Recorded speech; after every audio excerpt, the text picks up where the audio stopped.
What's going on, everybody?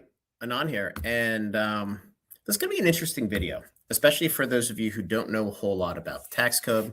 I've had a couple of people on Discord ask me why Rudy has all these paintings. Now, quite honestly, I have no idea. I really don't. Maybe he likes the art. But then the conversation continued, and these folks were like, well, there has to be a reason. And I said, sure, I know exactly why. Now, I don't know that Rudy's doing this, but I've seen this with Hobby Lobby. So Hobby Lobby is a large corporation, and there's a bunch of videos on YouTube if you are so inclined to go and search and see how the tax loophole works. But what Hobby Lobby did was the CEO founder, super heavy religious dude, would buy artifacts from the Middle East. Actually got in trouble for them because some of them were smuggled. Don't know what's true, what's not true. Would import them, if you will, through the business, and he would donate them to a charitable organization. Now, said charitable organization is one that he owned and he ran. So the beauty of this, and I will get into this shortly, is there are tax deductible and pretty significant tax deductible amounts that can move back and forth.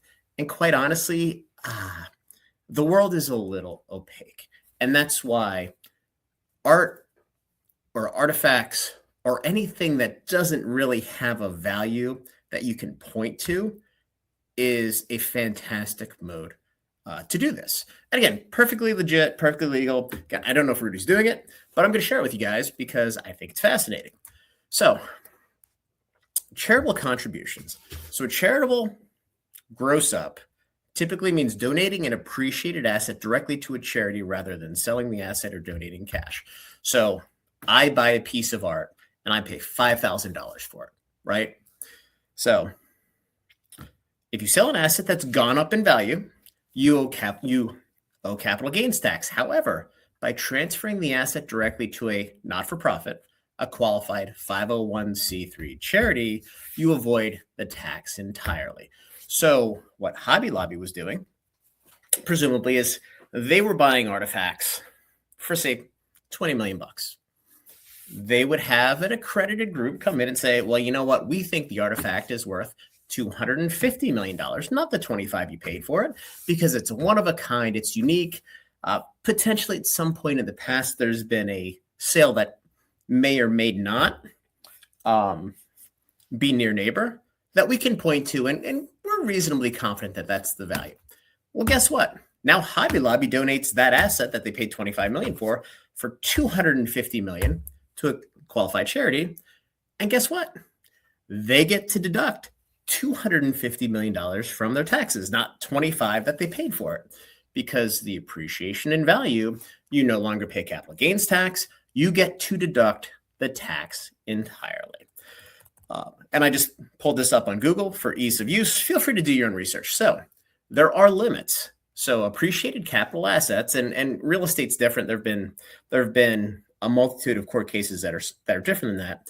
But donations of assets held for more than 1 year to public charity are generally limited to 30% of your AGI, which is your adjusted gross income. So if you owe $1,000, you donate $300 of assets that, regardless of what you paid for it, if somebody can say it's worth $300, you effectively are going to shield $300 times whatever your marginal tax rate is. If you're a corporation, generally it's 21% plus whatever the state rate is, if there's a city tax, etc. All different story. So what Hobby Lobby was doing was they created their own qualified charity that was effectively, they call it a museum. I assume it's reasonably legitimate because I think the dude is legitimately religious. So Hobby Lobby would buy the assets, donate it to a charity owned by the CEO of Hobby Lobby, which is a qualified not-for-profit. He had complete control of the asset, and he got a massive tax deduction for Hobby Lobby for doing that. Now, the asset in the charitable enterprise is now his to control, But you do have, there is a certain bar, and we'll go to that now. We'll just hit on these very quickly. So, to maintain qualified 501c3 status, the organization must adhere, and this is pretty much spelled out through the IRS. It has to serve the public interest. So, an art gallery, for example, a museum of items of religious and historic significance, for example. You can't lobby, you can't campaign. It has nothing to do with that. Just click on this guy real quick. Public charity, private operating foundation, not-for-profits that support work of public charities, hybrid organizations with active programs, but other attributes similar to private foundations.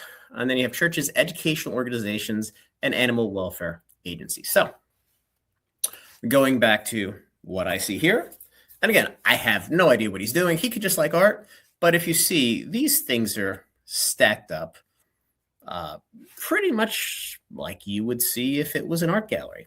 So if Rudy was smart, and I assume he is, he would be buying these art pieces as alpha investments at a discount, because he's talked about how the market for art has gotten absolutely annihilated.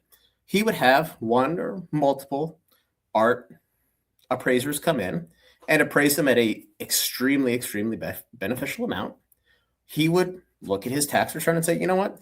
I'm going to donate 1 to 5 of these pieces to a charitable organization that I'm going to create and I'm going to own. I'm going to take the tax deduction under alpha investments. And of course, I'm going to follow the rules of a qualified 501c3 organization. Presumably, there should be a way for folks to come and look at the stuff. Whether you charge for it, you don't charge for it, whatever. It really comes down. Comes down to your tax advisor per se. Something like this. There are levels of charitable contribution based on income levels, where generally speaking, the IRS isn't going to bat an eye. And then if there's any excess amount that isn't deductible in a certain year, it can be carried forward for a number of years. So again, I'm not saying that's what he's doing, but if I were him, I would absolutely be doing that. It's certainly something worth looking at, especially where there's such an opaque area of valuation on this stuff. So anyway, hopefully this is interesting. If you have any questions, ask your own tax folks.